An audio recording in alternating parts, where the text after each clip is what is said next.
I started off the last video asking you what makes a Castlevania for you.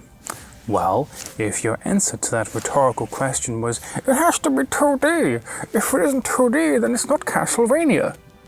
Well, I got good news for you. Mercury Steam walked away from Lords of Shadow and released Mirror of Fate in 2012 for the 3DS, though apparently it was initially designed to be an HD game that had to be squeezed onto a 3DS that was then later ported to be an HD game. So yeah, we're playing that last one. Mirror of Fate goes back to the 2D side-scrolling nature of classic Castlevania, while reviving tons of the series iconography and design concepts. But it does this while also folding them into the Lords of Shadow universe, so you can expect some twists and turns along the way, and I have to say, I think I quite like what they've cooked up in this meal. Now, a 2D Castlevania seems hard to mess up, if only because 93% of the games in this series are in 2D, so, you know, if you had to copy your little brother's homework for some reason, it could be pretty easily done. But that's only half the battle, because this is also a Lords of Shadow game. Mercury Steam still had to make it feel like the first game in this rebootification, and that's a task that I imagine to be pretty tricky and weird. We are essentially taking the framework of a game that was meant to be anything but the classic play of Castlevania, something that could emulate the spectacle of its fellow titles in the early 2010s and morphing it back into the classic mold, which either has the potential to be incredible or strange. This is still absolutely a full-blooded Castlevania Lords of Shadow game though, don't get me wrong. It still has a gigantic amount of God of War DNA, from its pacing to the intense grindy combat and the sprinklings of spectacle along the way. Frankly, Mirror of Fate is a dead ringer for what a 2D God of War game would look like in almost every way. We even have a fight with a succubus that is followed up by a little slow murderous walk-up. Like, it doesn't get more Greek than this. But the basic ideas do remain the same. We've got direct attacks, area attacks, combos to learn, abilities to acquire, and corpses with game tutorials in their grasps. There's platforming, hazards to avoid, puzzles to solve, and bosses to take down. The pacing of all this stuff is nearly identical to Lords of Shadow, but with most of that 3D fluff taken out to create something that's a lot more streamlined.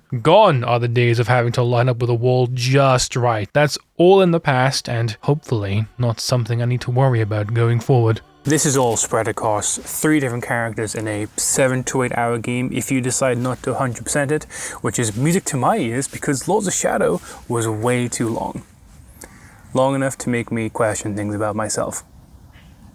It doesn't overstay its welcome, and frankly, when I rolled credits this time, I wanted to dive right back in. Now that's mostly because they lock off the ending cutscene if you don't do 100% completion, and frankly, there's nothing I like more than a game holding me hostage.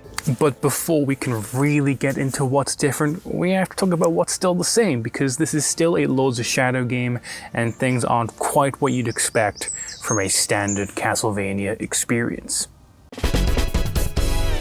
When Lords of Shadow's formula is distilled into a much tighter experience like this, it ends up making it a much more familiar Vania experience. The side-scrolling aspect makes the combat feel tighter, platforming more controlled and sometimes faster paced, and the environment still gets to tell the stories and convey different moods just like it did before. But there's still that sort of gritty tone that Lords of Shadow had in its visuals present here, and while that game would balance them with scenic views and a dramatic score to sort of balance the mood, Mirror of Fate is decidedly much darker. We're actually in Castlevania now, so we're seeing what a reimagined take on that original Castlevania game would look like. Other Lords of Shadow hallmarks remain though, like the cinematic presentation of the storyline with plenty of voiced cutscenes and character dynamics bouncing off of each other quite nicely. There's that 3-way split between combat, platforming, and puzzling too, with the environment often nudging you to explore different parts of the area to find cool new stat upgrades, like a Metroidvania should, which feels much more organic here, since it's replicating the games that popularized this design in the first place. In Lords of Shadow, I really didn't feel like backtracking to old areas to get those upgrades because it was either too far out of my way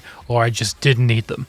It was probably both. It's quite impressive how different Mirror of Fate is from Lords of Shadow though when you look at the details, mainly in terms of its presentation, starting with the main menu screen, which ditches the storybook style aesthetic of the previous game and goes to a more standard style of Castlevania main menu, with the castle looming in the background, just like the old days. That's what I've been waiting for! It's at this point it becomes pretty apparent that while Lords of Shadow was a reboot with fresh ideas brought to the table, Mirror of Fate may be more of a direct reboot that twists some of the things you know already around about the series. Cutscenes also have this almost graphic novel style, which has its ups and downs from a presentation perspective. I love the idea, and I think they're actually doing what I wanted them to do by giving the cutscenes a more dramatic style, like in Lords of Shadow's DLC. This whole graphic novel style is good on paper, but the animations look a little weird, and the 3DS-ness of the game only really becomes apparent when you look at them too hard. Which in itself is impressive, I suppose, because when I was playing this game, it never really came across like a 3DS game, which is really cool to see. I guess I hate the 3DS. The actual areas have really nice bits of detail, both in the foreground and the background, like a waterfall trickling all the way down a cave, or the weird antiquities located along the castle's corridors. And the lighting is once again really nice in that Lords of Shadow way. Warm light softly cutting through the darkness of the depths, or pale light reflecting off the water and giving the cave some really nice contrast here. If Mercury Steam has proven anything in these last two games, it's that they know how to make these areas look great with plenty of attention to detail, which is something that Castlevania needs to have. Each area needs that distinct sort of flavor to keep the player on their toes and intrigued to see more and more. It's also commendable how different this all looks from almost anything in Lords of Shadow, which definitely had its share of caves and castles, but nothing that looked or felt anything like this. Mirror of Fate just hits different in all these ways, and nowhere is that more apparent than in the way the storyline is delivered this time. Mirror of Fate opens up with a gameplay sequence with Gabriel on a hunt to deal with a pesky little evil creature out in the woods, and almost everything about this scene is perfect to me. Gabriel wearing this cool cloak that I wish he had in the first game. It looks very nice. We also get a nice little scene of Gabriel and Marie sharing a gaze before they get down and dirty in a barn of some kind, which, yeah, sure, I mean, I did want more scenes of these two together, I guess. So, I guess this works. This scene takes place a year before Gabriel took on the Lords of Shadow, and it's then revealed that in that time, Marie secretly had a child while Gabriel was out hunting for the Brotherhood of Light. A child that had to be kept secret due to a magical mirror, showing that Gabriel was to become corrupted by the end of his journey, and a secret that Marie presumably had to keep safe to keep the baby alive. For some reason. The baby whose name was Trevor Belmont. Now, this whole scenario does bring up the point that they could have done something to prevent Gabriel from going down the path of evil, maybe by, I don't know, warning him that this stuff would happen to him. But maybe the mirror only showed them the end game and they didn't get to see all the context around it. So you know what? Fair enough. I'm not going to be cinema sins here. We'll just let it slide. And so begins a journey of fate, darkness, and betrayal. A journey that ends up continuing a lot of the themes that the first game had brought up, now explored through the lens of Gabriel, Trevor, and his son, Simon Belmont, which doesn't really line up at all with the original family tree, but you know what? It's fine. Now, I don't know about you, but I think all of this stuff is far more interesting than the setup for the first game, if only because this game's hook is all built on the emotional turmoil of Gabriel's tragedy, how it ultimately tears his family and descendants apart and completely alters the core ideals of Castlevania, a series that's usually about standing up to absolute evil, except this time it's not quite that simple. I just love the direction that Mercury Steam is taking this story. They're taking the classic Castlevania aspects and just fucking ripping them apart. It's brilliant. Our story truly begins with Simon Belmont. After monsters raid their village and cause he and his mother Cypher to flee, Simon then wakes up screaming, revealing this to be a nightmare. After years of training, he is now ready to take his fight to Castlevania. It's the classic opener really, and sets up some interesting questions for the journey ahead. Thanks to a nifty info dump, we know that Trevor went missing after his own journey into Dracula's castle, and who knows what Simon can really expect going in there himself. What makes this interpretation of Simon cool though is his completely different design and vibe to Gabriel. He's got fiery red hair, a more brutal and aggressive design, which looks weirdly similar to that one armor set from Dragon Age 2 actually, and he truly looks like he could kick some ass if you spilled drink on him at like Glastonbury or something like that. I don't know. Look, I know I'm outside right now, but this doesn't really happen that often. But hey, I'm doing the thing that most YouTubers never do. These are real leaves. Yeah, go for a walk. Go for a walk. And Simon's kit truly differs from Gabriel because he doesn't even have a combat cross. He instead uses a much more traditional whip that basically does all the same stuff that the cross does. The only thing it can't do is latch onto things in the environment, which highlights something interesting in the first hour of Mirror of Fate, which is the surprising diversity in the level design. You've got all the regular platforming staples like jumping to ledges, climbing up walls, and new to this game, moving boxes around. Ooh. But we've also got stuff like swimming, which is a neat inclusion, and some interactable things like these minecarts. This is fun too. Now, combat-wise, Simon doesn't really have much outside of supremely basic attacks. He hasn't got any fancy launchers, combo enders, or anything like that at all. But he can eventually get things like this by leveling up. Now, the level up system here is actually a bit of a downgrade in some ways. You unlock combat abilities in a linear order as you level up, which means you may get ones you'll never use, and you won't have a choice about that. But this system does serve a purpose, which I will get to later in the video. Even without anything fancy, the basic combat does feel pretty good. The whip feels a little quicker and snappier in this game, and that's all I really needed Mercury Steam to do, really. I still think we could have made it feel like a tiny bit meatier, but hey, this is an improvement and I won't complain about it. The basic rules of combat also follow on from Lords of Shadow. There are unblockable attacks you dodge, regular attacks you can perfect block, and other attacks you'll need to jump to avoid. Lords of Shadow's basic systems translate to 2D pretty damn good if you ask me. Direct attacks still go out in front of you, but area attacks now cover the vertical portion of the screen as opposed to the horizontal, making it possible to hit enemies above and behind you with ease. And you can seamlessly blend direct and area attacks together to keep whittling down at enemies all around you. But sometimes it is best to commit to one type of attack so you can land the final hit of the attack string and do more damage and also stagger the enemies. This system also lets different enemy types stand out a lot more. Lizards that force you to change your positioning by either dodging or jumping, or flying enemies launching projectiles feel like a much more persistent threat when thrown into a standard combat encounter, and balancing a fight with lizards and bird lady hybrids. What the hell is Gabriel cooking you with these enemies? It'll become something fun to juggle. And this all feels sufficiently different to Lords of Shadow simply because of the perspective shift. The rules are all pretty much identical, but because the minutiae of how you approach every enemy is so much more simplistic, it also feels more precise and tighter in some ways. The focus meter is gone though, in favor of enemies just dropping magic orbs when they die, and that fills up your magic a little bit. But instead of light and dark magic, Simon gets to summon two spirits. The Spirit of Belnades, which shields Simon from all attacks, and the Spirit of Schneider that shoots enemies with projectiles. Two extremely useful utilities that help to take the edge off in more intense combat scenarios, which is honestly perfect for the early hours of the game when you may still be trying to get the hang of things. They're both used to get past certain obstacles, which is quite cool. Belnades in particular lets you jump past steam pipes and other hazards without breaking a sweat, and because this is a more traditional Metroidvania, you're constantly getting teased with grapple points that you can't access yet without something to reach them, which brings us to Simon's first objective. This is where the fun begins. Simon assumes that it must still be in the castle somewhere, which is frankly a bit of a reach, but you know what? I'm an optimist too.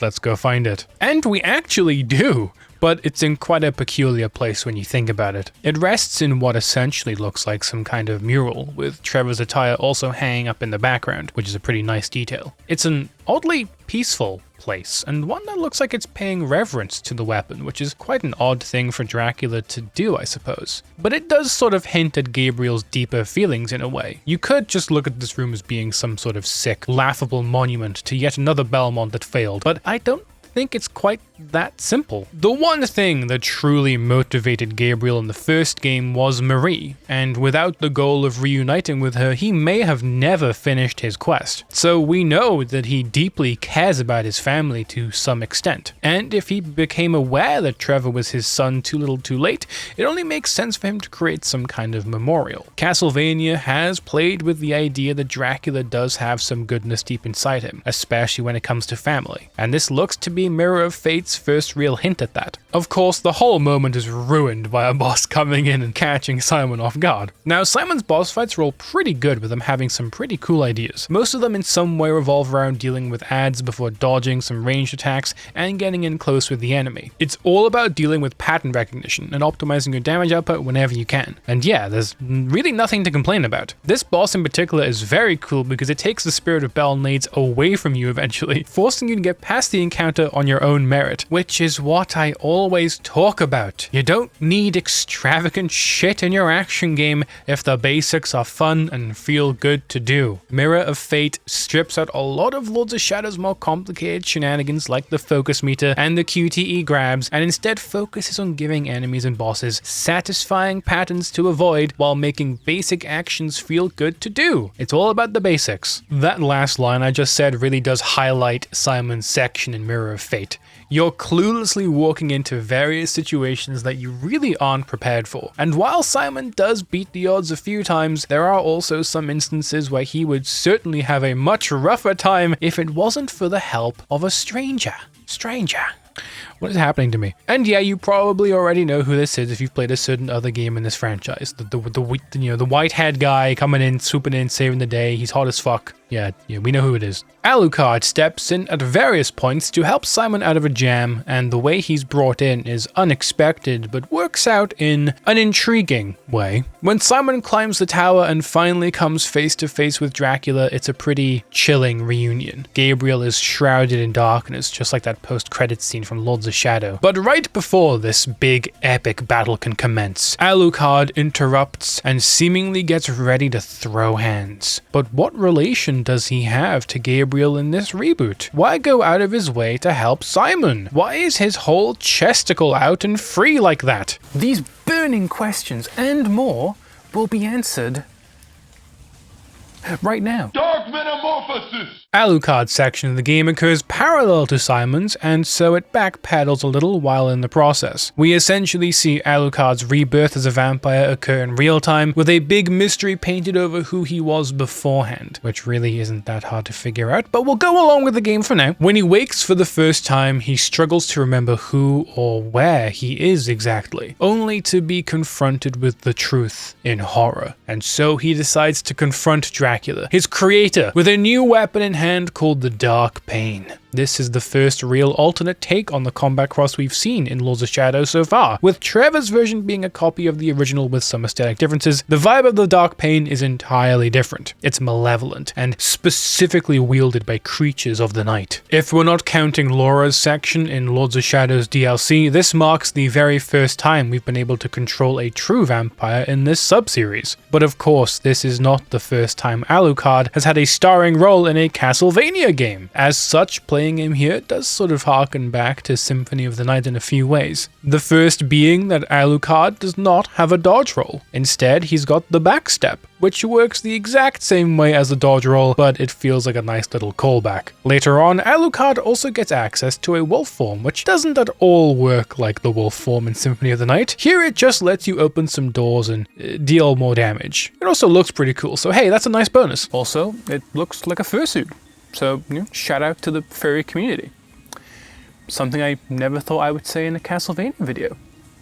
Alucard does not control any differently to Simon. He has all the same combos and even has Simon's level carry over to him along with all the same combat abilities. It's a shame that there aren't any real tangible differences in playstyle between the two, at least when it comes to their basic abilities, but this whole system will make sense by the end. This second part of the game is also a distinct step up in difficulty and offers way more variation at the same time. Alucard has to take on some pretty tough enemies like these hags that form a shield tower and consequently can go fuck themselves, and these demonic spirit swordsman ghosts that have some neat moves you have to avoid. Alucard also gets two different sub-weapons, the stopwatch, which slows enemies down while keeping Alucard's speed unchanged, and the bat projectile, which is, that's exactly what I just said, it's a bat projectile. So the basics of the gameplay don't really change here, but the few new enemies to deal with do spice things up quite nicely, and the fact that they do a decent bit of damage adds to the fish out of water experience that Alucard is likely having. frustrating. Alucard is still getting used to what he's able to do, and combat feeling a little harder just clicks with the storyline perfectly. Platforming is also a step up because Alucard has a double jump and glide. And yes, they did sort of ruin the double jump again. It feels jerky and a little gross, so no real improvements there. Again though, does that end up making sense in the context of the story? Yes, I'll say yes because that makes me feel better. Where the real differences occur is during those segments where Alucard helped Simon out. While it was just a combat room for Simon, for Alucard it's a big puzzle solving segment. And these were really fun to do. I think Mercury's team has a knack for this sort of thing because most of the time they manage to make these moments feel really fun instead of boring or frustrating. These also occur at the perfect time in the game where more boss fights would have been expected and a bit repetitive. The puzzles slow the action down and bring back some of the energy that Lords of Shadow managed to do too. It's funny to struggle on them though because you can hear Simon in the background struggling to survive while you do it. And these aren't timed or anything, so you can take as much time as you want here. But when you do get some boss fights, Alucard probably has the hardest in the game. Not by a large degree or anything, but yeah, they can be a little bit trickier. The Demon Lord is definitely the toughest since you don't get too many checkpoints in the fight on normal difficulty, and you can pack quite a punch. It's also the most mechanically dense since you need to use the rail at the top of the area to avoid some attacks, while some of his other attacks purposely counter you using the rail. So you have to really watch what he's doing and be very careful to make it through. Frankly, I'm still pretty blown away by how good Mirror of Fate has been so far. Having boss fights with genuinely unique ideas, that's incredible. And there's not even like a gotcha moment coming up where I flip it and say something cynical, you know, nothing like that. Okay, there is one thing. I am not a fan of Alucard's design in this game. I think it just looks a bit strange. And this isn't me saying that, wow, the original's better, just do that. But more so me saying that giving both of the vampires in the game the same open coat look was a bit of a strange choice.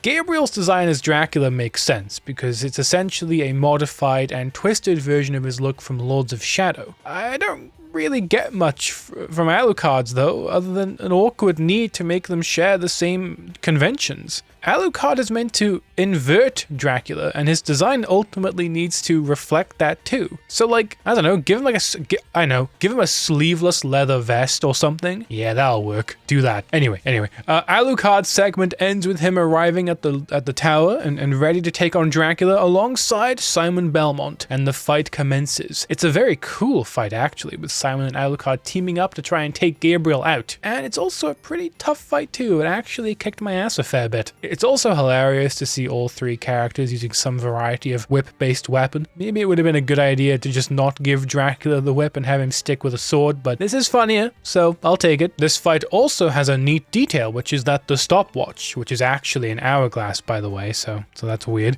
slows Simon down, but not Alucard or Gabriel. Love that little detail. And the two actually do manage to defeat Gabriel, though it doesn't seem permanent. And that's technically where the main story ends, chronologically for now at least. It then ends with Simon questioning who Alucard actually is before beginning the next act of the game with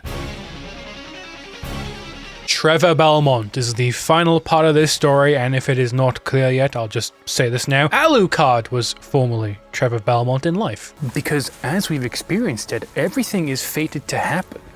Trevor becoming Alucard, Simon losing his mother, Gabriel at the heart of it all.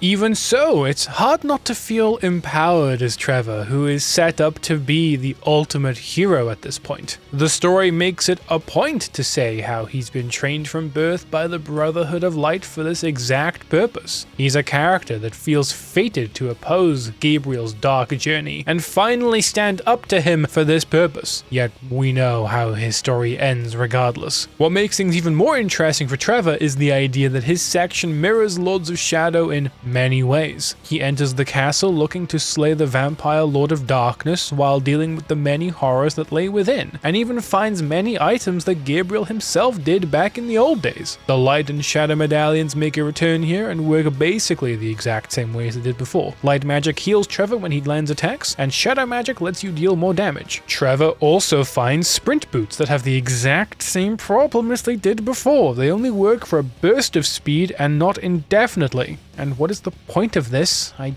don't like that they keep doing this. They keep fucking up the double jump and the sprint. And you can bet your ass I'll be scrutinizing Lords of Shadow 2 for this as well. It's not on anymore, man. I'm fed up with this. Why does this keep happening? But yeah, Trevor gets a double jump and the wall jump that Alucard gets too as part of his basic moveset. He also starts with his combat cross, obviously, so he gets the grapple straight away as well. Starting the beginning of the story at the end may feel like a strange story choice, but gameplay-wise, it's almost perfectly executed. Why wouldn't the Order's Golden Boy be extremely capable and prepared when walking into the most dangerous place on Earth after all? It only makes sense that we, the player, feel just as capable as he does and are very familiar with all of our abilities. This section of Mirror of Fate also mirrors Lords of Shadow by featuring some of that spectacle once again. We've got QTE segments here that are actually really cool and highlight how capable Trevor is, like when he latches onto this subterranean bug and uses it to crash through the doors of the castle, or when he takes on the Demon Lord and instead of it being a big boss fight, he just obliterates it with a QTE instead. These are the perfect example of what an optimal QTE looks like. They're short and sweet and purely exist to show how powerful the character is in comparison to the others in the game. He's so good at what he does that he doesn't even need a boss fight to deal with these things,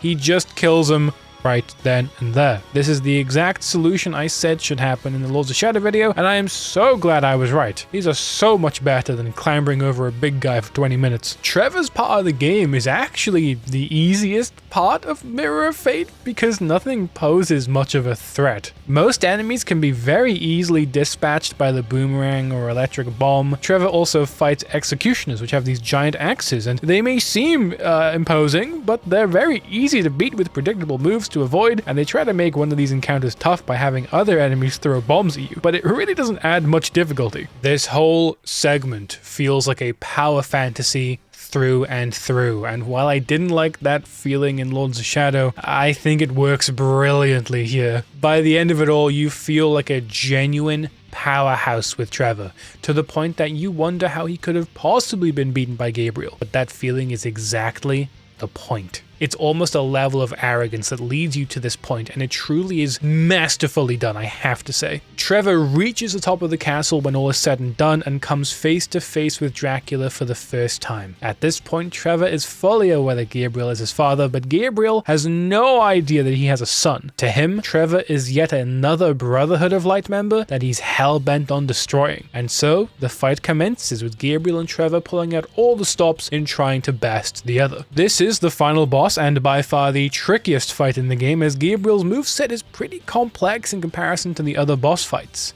But I have one glaring issue. This is, once again, a traffic light fight! When he goes blue, you go red. When he goes red, you go blue. It's nowhere near as egregious and dumb like it was before, thank fuck, because your health doesn't magically shoot up, but this is still a weird direction to take these systems. You can't just undo the mechanical purposes of these tools for the final boss. It feels wrong to do it. Stop doing this. The fight is still fun though, so I'll give you a pass, Mercury Steam. This time. Just as fate foretold, Trevor loses this fight after coming so close. Before Gabriel decides to land the final blow, though, he looks into the Mirror of Fate and is shown that Trevor is in fact his son. Another cruel twist added to his story, and in a final act of desperation, he gives Trevor his blood in the hope that it would save him. He then places Trevor in a memorial site of sorts, and it's there that he lays for nearly 30 years before he would finally awake and join with Simon Belmont in defeating defeating Dracula as Alucard. And that's where the story ends, technically. If you get a 100% rating, you get an extra cutscene of Alucard finding the stake of the original combat cross and Simon watching the castle as it crumbles.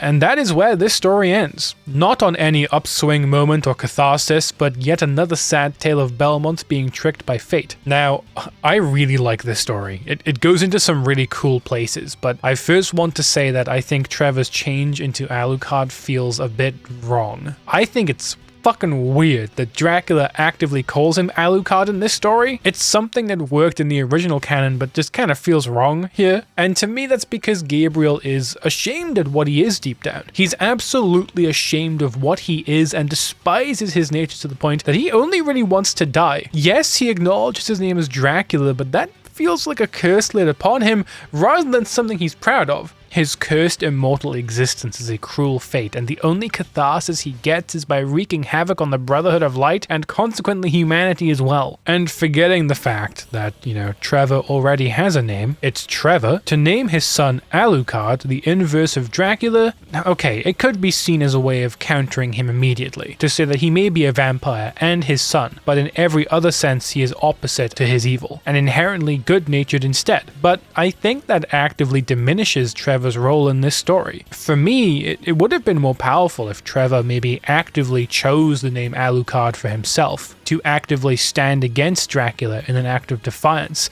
without entirely spurning what he is. There is that sense that he goes up to face Dracula to put an end to the both of them, and that's where the crux of Trevor's tragedy should lie, in the reality that he can't bear to exist as he currently does, but in the end does so out of obligation, so that his son and future descendants don't face the coming darkness alone, thereby making him the ultimate counter to Dracula's darkness and the light that guides the way, just not in the way that anyone else expected. That's not quite what we got though. Instead, Alucard's arc ends on a rather abrupt note that I desperately hope they expand on in the next game. There is so much here that they could have done with Alucard, but that just means that there's plenty more that they can still do. I am still happy with the story that's here. I think it is a staggering improvement over what Lords of Shadow gave us in the emotion department, and again, I still liked Lords of Shadow's story, I just wish it went a little bit deeper. There is a lot of deep subtext that plays off of what Lords of Shadow did, and it continues to build off of itself and give us a much needed change of perspective, making Gabriel the main antagonist, but still keeping most of his identity intact and giving us glimpses into what he is deep down really does a lot for him and makes me really excited to see what Lords of Shadow 2 ends up doing with him. I have to say, again, Mercury Steam, I am really impressed. I did not expect you to take a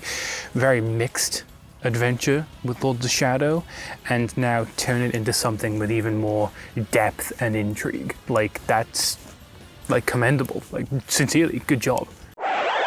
Mirror of Fate is essentially Mercury Steam's take on the entirety of the mainline Castlevania series, all distilled into one game. And that's a pretty good way to bring in those elements for the midpoint in this trilogy. Obviously, it's kind of insane to condense the essence of that many games into this one 8-hour ride, but symbolically, it's a smart move. What we end up with is a story that plays off of Lords of Shadow's overarching tragedies and compounds it with the tragedy of the entire Belmont family, and shows how the pain and heartache of one person festers and spreads to everyone else. Trevor's quest to defeat Dracula is motivated by the belief that Gabriel murdered Marie, which is true, but only partially, as we know. And Gabriel's sudden knowledge of his son just as he nearly killed him causes Gabriel to step up his war against the Brotherhood and humanity, which in turn gets Simon's mother killed and forges his own path of hatred and pain. Every single Belmont is linked via tragedy, as opposed to a duty to vanquish evil like in the original games. Or rather, the initial belief from the Belmonts in this reboot is that they are there to vanquish darkness only to become the true victims of it. Again, this is some deliciously dark stuff that this development team is dishing up, and as far as a reboot to Castlevania goes, I think taking it in this direction is fascinating. And the way Mirror of Fate specifically ties all of these ideas together it's pretty brilliant, I have to say. Now, the level system is something that I was let down by at the start, like I mentioned, but then I realized that it was one of the game's greatest narrative tools. Simon begins at level 1, unprepared but eager to grow and face his archenemy as soon as possible. Alucard will likely begin at around level 8 or 9, harboring some of the experience that he remembers as Trevor, but not entirely, as he gets used to his new abilities. And then Trevor will begin at a much higher level with plenty of abilities unlocked to highlight his capabilities, to show how ready he was to face the evil of Castlevania. This leveling system carries you through the game and perfectly highlights the status of each character, and we can even look at each character's magic abilities and see how they tie into the narrative. Simon gets the Spirit of Belnades and Spirit of Schneider, both being spirits that protect him from danger, encapsulating how unprepared he was at the start of the game, but also this could be thematic representations of the parents that he lost. Alucard's magic comes via the Mist form and the Wolf form, two abilities that actively change Alucard's nature, doubling down on his changing existence as a vampire. Then there's Trevor, whose magic symbolizes the same mistake-laden path that Gabriel walked on himself. There's a cyclical idea here of how tragedy unfolds again and again on these characters. But beautifully, I think it's what occurs at the end that defines them. Alucard could have easily fallen to darkness as well, but his resolve as Trevor Belmont carried him through to his unlife as Alucard and allows him to maintain his morals. Simon also seemingly never knows the truth of what happened to his father or his lineage, with Gabriel also being his archenemy, but him never knowing that information could potentially free future generations of this family from falling prey to similar events and circumstances. And then there's Gabriel at the end of Trevor's story. At this point, it was pretty safe to assume that anything left of Gabriel's soul had dissipated and been consumed by Dracula, but his anguish at what Marie kept from him briefly snaps Gabriel back a little bit and diminishes the performative nature of the vampire, causing him to break down once again and try anything he possibly can to bring his son back to him, even if it curses his son in the process. Because the one thing Gabriel would never want to lose and hurt is the child that he had with the love of his life. Mirror of Fate sets up this scenario with the pretense that it's going to be just like any other classic Vania experience that you know and love, but ultimately it turns everything on its head by the end. And emotionally, it manages to soar far above what Lords of Shadow is able to pull off, but only because of what Lords of Shadow is able to achieve. And the non-linear nature of the story lets certain moments work so much better. Gabriel kicking things off and killing the Demon Lord,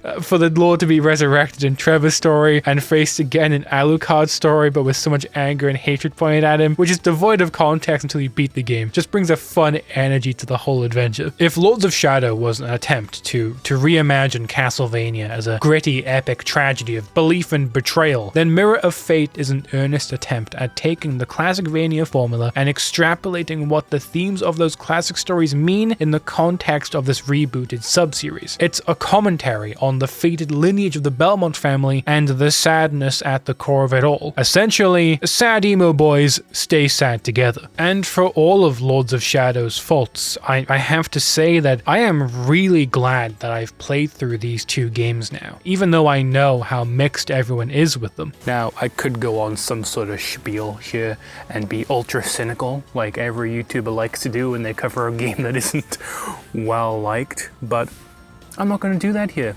Mercury Steam cracked their code. I think they finally understood what they wanted to do.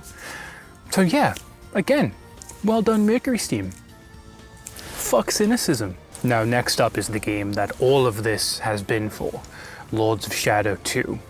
Now, I don't know what to expect, but I do know what I want. For starters, Lords of Shadow 2 needs to fix the gameplay problems I have with this series. Make combat feel just a little bit meatier, and make the double jump actually feel good. And the sprint too, don't forget that. You fix those problems, and that'll be a massive step up already. The next thing I'd like is for the main weapon to not be a whip of any kind. I get that the combat cross is its own thing, and the possibilities of it are very cool, but I think it's time for a change. Give me some new weapons to use, and let me see what else you can make out of the systems you've already designed. Flex those creative muscles. I think the only other wish I have for the gameplay is for the level design to feel as varied as it does in Mirror of Fate. I don't want to constantly be walking down corridors or climbing walls for 5 minutes at a time. I would absolutely love a snappy feeling 3D Castlevania game with great platforming, since I don't think we've really had that yet. As for the story, I just want Mercury Steam to keep going down the road they have been paving. Keep giving me deep and good characterization. Keep challenging the conventions of Castlevania and keep fucking around with how things should be. And for the love of God, if you make the final boss some kind of traffic light fight again, I'm not going to be happy. Anyway, Lords of Shadow 2 is next. I hope it's good. I hope it's the next step up. I have faith that it will be, because Mercury Steam is on track to be making a winner here. So I'm very excited. See you next time. How do I get home? Produced by